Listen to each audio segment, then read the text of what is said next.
आपको बता दें कि आज कमिश्नरी चौराहे पर किसान मजदूर संगठन के कार्यकर्ताओं ने रिलायंस जियो कंपनी के खिलाफ जमकर नारेबाजी की और कमिश्नरी चौराहे पर रिलायंस जियो कंपनी का पुतला फूंका। 9 दिसंबर 2021 से हम धरने पर बैठे हुए हैं। हमारे पास कोई भी अधिकारी या किसी भी प्रशासन का आदमी नहीं आया है जो हमसे आकर पूछे कि हम यहाँ किस लिए बैठे हैं। 2 दिन पहले हमारे साथ एक दुर्घटना होने से बच गई। जहां हम धरने पर बैठे हुए थे वहां पर एक पेड़ खड़ा हुआ था जो बारिश के कारण गिर गया। गनीमत तो यह रही जिस तरफ स्टैंड था उस तरफ ना गिरकर वह दूसरी तरफ गिरा, लेकिन उसके बावजूद भी कोई हमसे अधिकारी या प्रशासन से कोई मिलने नहीं आया। हमें धरने पर बैठे हुए 50 दिन हो चुके हैं। रिलायंस जियो कंपनी पर आरोप यह है कि यह किसान मजदूर जो परिवार से लोग आते हैं, जो इनका काम कर रहे हैं, ठेकेदारी छोटी कर रहे हैं, कंपनी में काम करा लेते हैं लेकिन उनका भुगतान नहीं देते।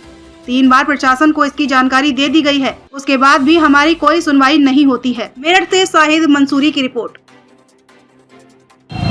ये बैनर तो ले लो, आगे बैनर तो ले लो। मैं विजय राघव, किसान मजदूर संगठन महानगर अध्यक्ष, देवराज सिंह कुंडीर जी, जिला अध्यक्ष किसान मजदूर संगठन। क्या उद्देश्य है इसका? जी, प्रदर्शन कर रहे हैं आप, ये पुतला टेका है क्या? हमें 9 दिसंबर 2021 से रिलायंस जियो कंपनी का अभिक्रम बिल्डिंग, ये बराबर 100 मीटर पे है, 4थी मंजिल पे ऑफिस है। इसके नीचे हम 9 दिसंबर 2021 से लगातार दिन रात धरना दे रहे हैं निश्चितकालीन। आज धरने को चलते हुए 50वां दिन है। आज धरने को चलते हुए 50वां दिन है। रिलायंस जियो कंपनी पे आरोप ये है, ये किसान मजदूर जो परिवारों से लोग आते हैं, जो इनके यहाँ काम कर रहे हैं, ठेकेदारी छोटी कर रहे हैं, कंपनी उनसे काम करा लेती है लेकिन उनका भुगतान नहीं देती। 4-4, 5-5, 6-6, 7-7 साल हो गए कंपनी काम कराने के बाद भुगतान देने को तैयार नहीं है। तो आज आप किसका पुतला फूंकना है? आज ये रिलायंस जियो कंपनी का पुतला दहन किया जाएगा।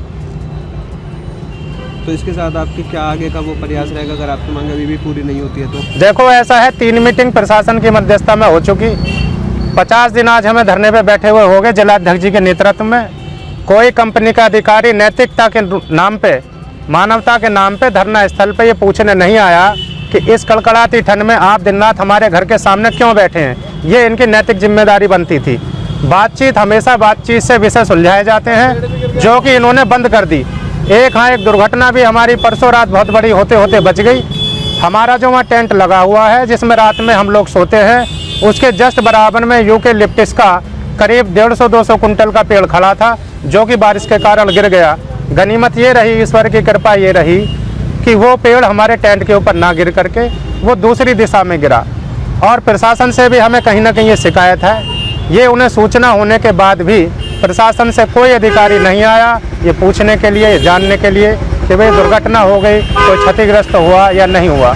खैर, ये अलग विषय था। विषय ये है कि 94,96,266 रुपये 23 दिसंबर 2021 तक इस रिलायंस जियो कंपनी पर बकाया हैं हमारे, और उसका सारे प्रमाण, सारे दस्तावेज 9 सेट और 80 पेज के माध्यम से प्रशासन को 3 बार दिए जा चुके हैं। 17 जनवरी 2022 में एडीएम कार्यालय में मीटिंग हुई थी प्रशासन की मध्यस्थता में। उसमें ADM city, CO civil line और एसपी सिटी मौजूद थे। 3 घंटे वो मीटिंग चली, 3:15 बजे से 6:15 बजे तक। सभी हमने प्रमाण सहित चीज़ें दी। उसके मिनट्स की रिकॉर्ड की कॉपी हमारे पास है और उसमें साफ लिखा गया है कि हमने जो अपनी बात कही उसके दस्तावेज प्रस्तुत किए। परंतु कंपनी की ओर से उत्तराखंड सर्किल से 6 अधिकारी आए थे।